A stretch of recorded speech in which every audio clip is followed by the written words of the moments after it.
Happy Wednesday. So, hi, I'm Virginia.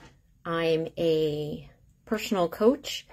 I spent 24 years in the banking and finance industry, and I've been studying personal development and leadership for about 10 years. I did the math recently. I think I have over 2,500 hours invested in just self-study through reading different authors and leaders. So I left banking and finance. I had moved from a teller at a small community bank to senior vice president of a $27 billion bank by the time I was 38. And now I want to help others know how to have that same kind of success, because the environment I grew up in and how I grew up, statistically, that shouldn't have been my success level. So that's me. Thanks for tuning in.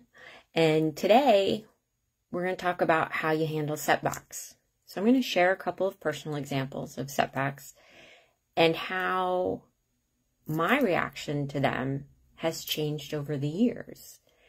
And so hopefully you'll relate, and maybe some of these reactions will sound familiar. And if they do, great. And if you're like, wait, how do I react in an even better way? Cool. Because I got some ideas, and I can help you get through that journey too. So the first example I wanted to share was actually maybe about 5 years ago now. I was the senior risk officer for the commercial division of the bank I was working for. I had a team of about 15. I was reporting directly to the chief risk officer. This was a huge opportunity for me. And I unexpectedly was moved out of my role. And my first reaction was, well, I cried. To the point, and I couldn't stop it. I'm sitting there as my boss is telling me this, tears just flowing down my face, to the point where he's like, you need to stop that before you walk out of this conference room. And I'm like, trust me, I want to. It's a reaction. He actually sent me home. Never in my career had I been sent home from work. And once I got home, I was fine. You know, it was emotional. I wasn't expecting it. I'm human. I'm female. We have emotions. That's how we react. So I immediately went into business mode and started writing transition plans and, you know, how do we tell the team and all that kind of stuff. So they wrote this beautiful org announcement that made it sound like it was this great change. I knew otherwise. And I don't play poker because I have no poker face. So apparently it was pretty obvious that I was upset. And for a while, to the point where one of my colleagues came to me and said, people are asking me what's wrong with you. You need to like knock this off. And I'm like, shut up. You'd be pissed off too if your team was just taken away from you unexpectedly. Don't even. And then as I got further away from the initial anger, hurt, frustration, resentment, I started to realize, oh, this is better. And I actually came to the conclusion, you couldn't pay me enough to go back to that role. I actually said my boss could double my salary. And I made a nice living. So that would be an even nicer. No, not doing it. As a matter of fact, this morning I texted the gentleman who got my role, because he's still in it, kind of laughing at him. How's that going for you? So my initial reaction was crappy. I hurt, and I sat in it for a while. Eventually it got better, and I moved past it, and I started to see, you know, the better side. So that might sound familiar, that when you get setback, you kind of get pissed. You sit in it, you stew. That's okay. You're human. The question is, how long do you sit in it? So, another example.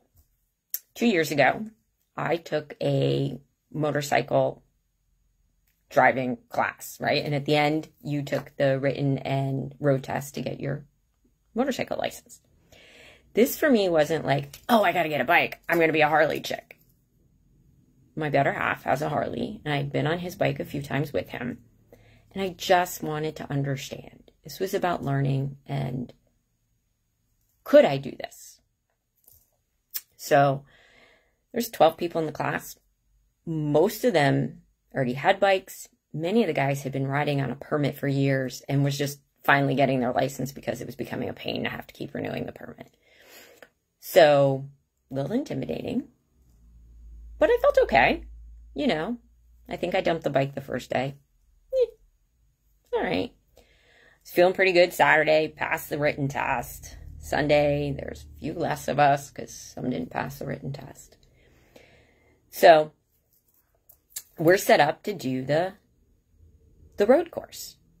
Now, the rule is if you drop the bike, you automatically fail. Okay, that's key. If you drop the bike, you automatically fail. You do not get your your motorcycle license. In the last training exercise we did, before we broke for lunch and after lunch would be our road test, I dropped the bike pretty hard. The instructors came over to check me and the bike. And as we got the bike up and me, the one instructor said, "Do you want to continue?" Nobody would have judged me. I didn't know any of the people in the class. And I said, "If I can, I want to." He goes, "You can." I said, "Good. Because if I don't do this, I'll never do it." And I knew that. I wasn't going to spend another $300 or whatever it was on, or give up a weekend. This was a could I do it kind of thing. I got up. I regrouped my head, took a deep breath, and I got in line to do the test. Guess who dropped the bike? Not me. The guy behind me. Like halfway through when we had to do, stop box stops. He'd been riding for years. Matter of fact, he had a bike. He stopped too hard and he dumped it. I passed. Did I have a great score? No.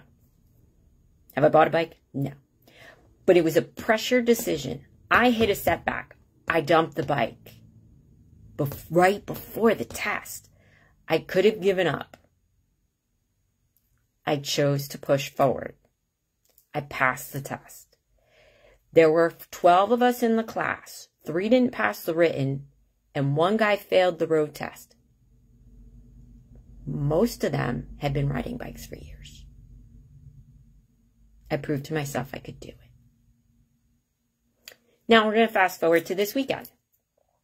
So, I've opted as part of my journey into coaching to get an actual coaching certification that meets the International Coaching Federation standards. That's like the gold seal of coaching.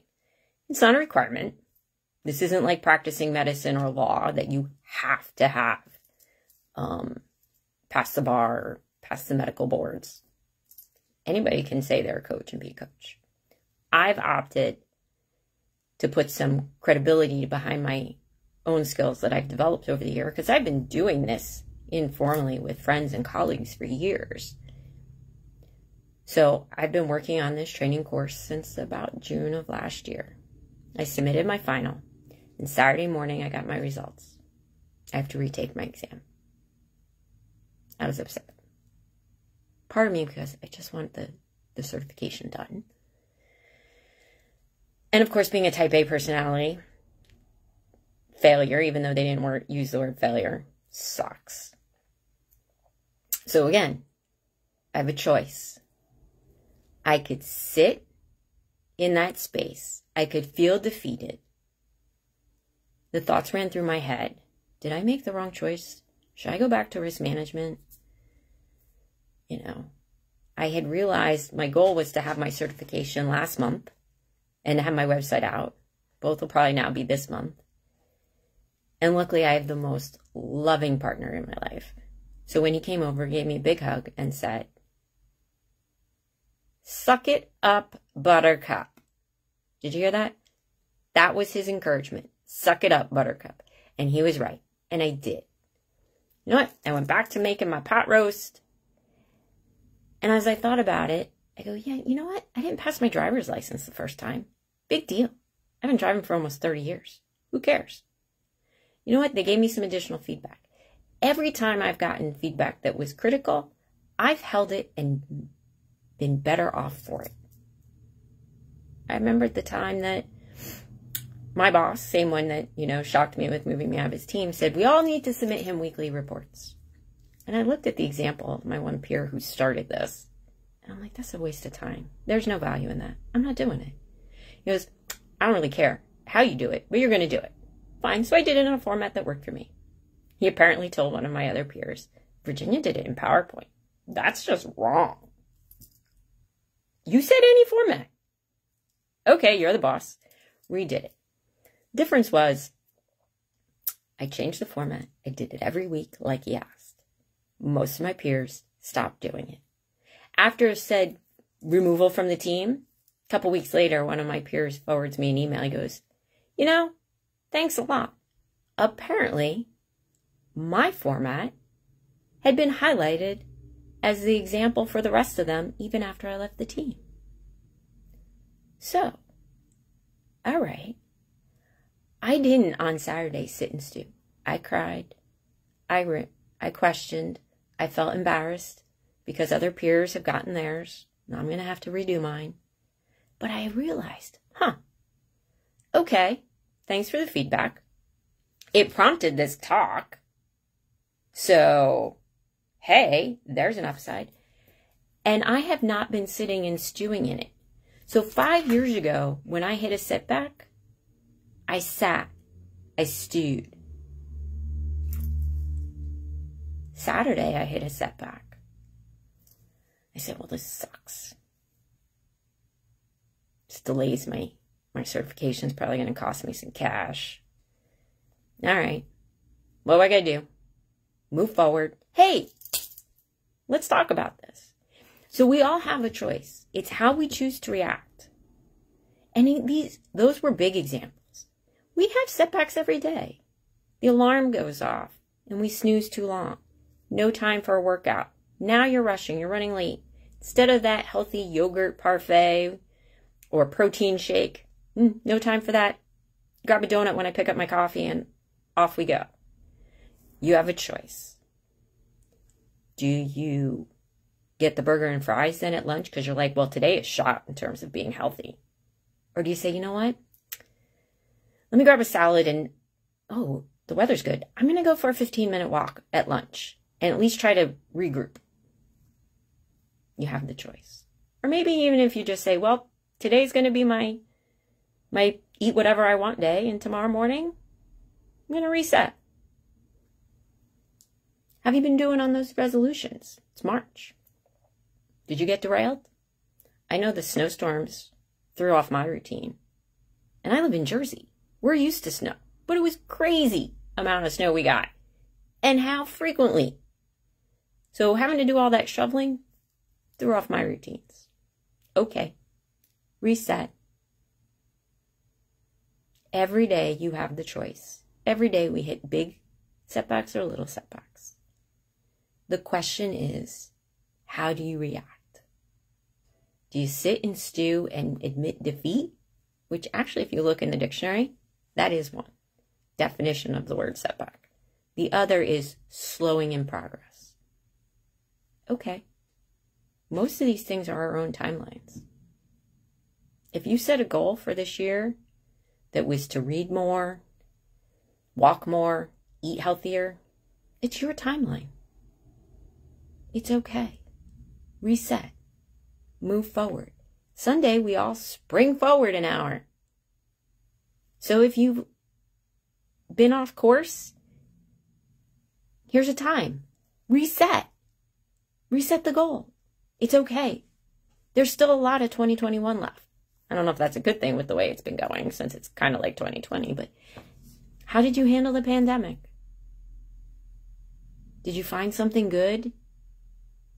Like, hey, we have family dinners because there's less on our calendar. We're not rushing around. We started doing puzzles. We took up hiking. I learned how to bake bread. I didn't. And I'm not going to because I have a weight goal. Or did you just sit and look at all the horror? Decide how you choose to react. And if you're like, hey, that sounds great, Virginia. I don't know how. I'm always reacting the way you did in your first example. Call me. Drop me a message. Drop me a comment. I can help you. I've done the homework. I'll save you the 2,500 hours of reading. Just let me know. Because it's all about your mindset and how you react. So, if you want to learn more, it's not hard work, guys. It's work, but it's easier than you think.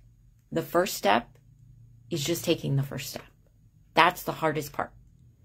So if you're ready to change how you react to things, let's chat. I can help you. Life is so much better when you learn how to just, okay, and shorten that reaction instead of stewing in it for probably months like I did 5 years ago to I cried for a few minutes. Once I got a hug, I went back to my food prep and I moved on. I said, okay, Monday I'll call and find out how I retake my test. Not the end of the world. Not the end of the world. So don't treat every setback like it is. So, I look forward to hearing from you. Have a wonderful day. And remember, spring forward.